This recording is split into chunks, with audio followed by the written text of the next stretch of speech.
Yeah. Miami. South Beach, bringing the heat. Can y'all feel that? Welcome back, live in Miami, the DraftKings Week 1 extravaganza. It's Mike Cardano, Tony Cincotta, live from South Beach in Miami. Of course, you're watching us on the Fantasy Sports Network. And our special guest from FantasyLabs.com. He's a DraftKings pro.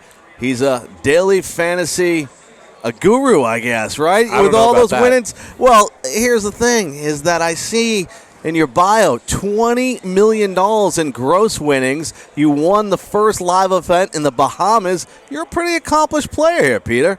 I've been lucky a couple times, so it definitely works out pretty well, and it's really exciting to see the growth of the industry, and this event is pretty awesome. Peter, talk a little bit about your background, what you did before you got involved in daily fantasy, and what attracted you from that. Yeah, so, I played poker all throughout college. That was kind of my plan, was to do that for a living, and then that really wasn't an option to do online anymore. So I utilized my degree, which I just had graduated with when poker kind of got shut down, and I worked in finance. But quickly, when I was working in finance as a stockbroker, I was actually bringing in an extra iPad to start doing the daily fantasy contests. So I've always been a huge sports fan, really interested in fantasy sports in general. And when I first found out about daily fantasy, I thought it was something that was very interesting, both from the business side and from the playing side. Now, Peter Jennings, of course, CSU Ram, he goes by. He's got the shirt on. He's in full character today. I got to ask you a question.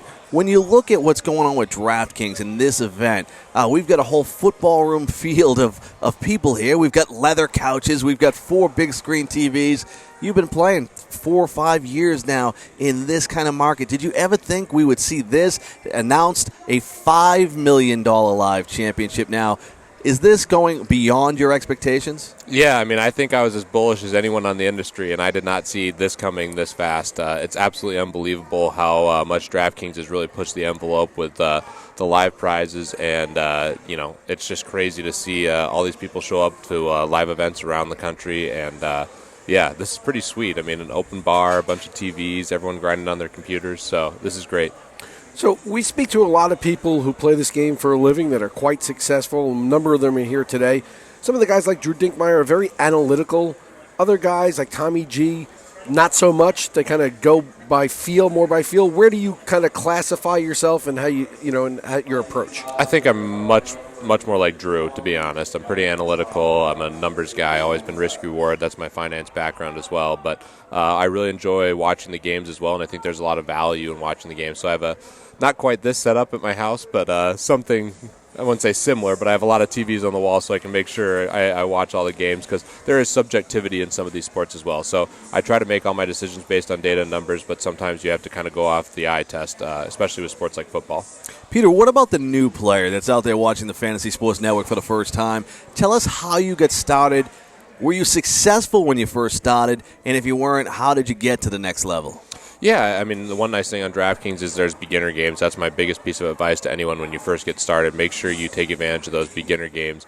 And when I first started, it was relatively small. This is, late 2010, early 2011. So I think all of us were clueless. Unfortunately, I was just a little less clueless than everyone else. So I was fortunate to have some success early.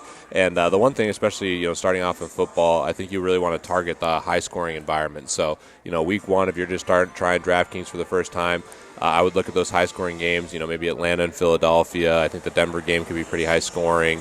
The Sunday night football game, with the Giants and the Cowboys, and target guys from that, because there's going to be a lot of scoring in those games, which is great for fantasy. Which sport do you get the most enjoyment out of playing at?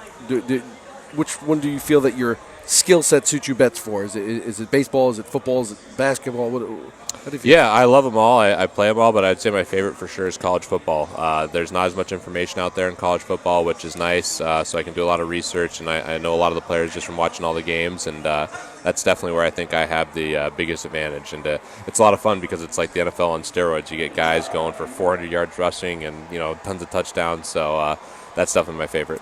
Now, we're going to have a live college football final this year. I thought this thing was off the hook when we had $1 million golf final. Now we have a college football final. Is this something you hope to qualify for? Yeah, I hope to qualify for it. If I don't, I'm going to spend everything I can to get in. So hopefully I can get in. If not, it's going to be a pretty bad result. But yeah, I'm really looking forward to potentially getting into that. So college football can be a little bit like the Wild West here. There are so many teams and stuff.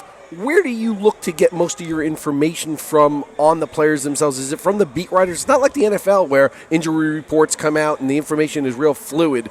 You really have to know where to go to get information. Some of the coaches only talk to certain writers and things like that. How do you go about? How would you advise somebody to go about getting their information for college fantasy football? No, that's a great question. A lot of people come to me with that, and I think it's a really important thing to understand is you do have to go to a lot of different sources to get all the information you need. Like you said, the beat writers are huge. I look up local newspapers. You're always looking on Google for different news, and that's a crazy thing. Some of these players can get suspended.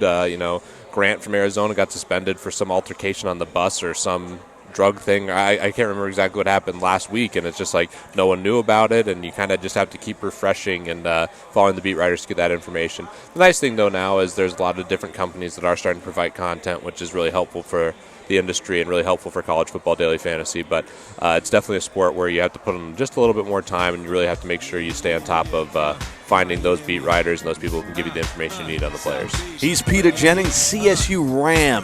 He's got to leave because he's going to put in some more college football lineups and make sure he gets it done. And you guys are getting it done watching the Fantasy Sports Network. We're going to return after this.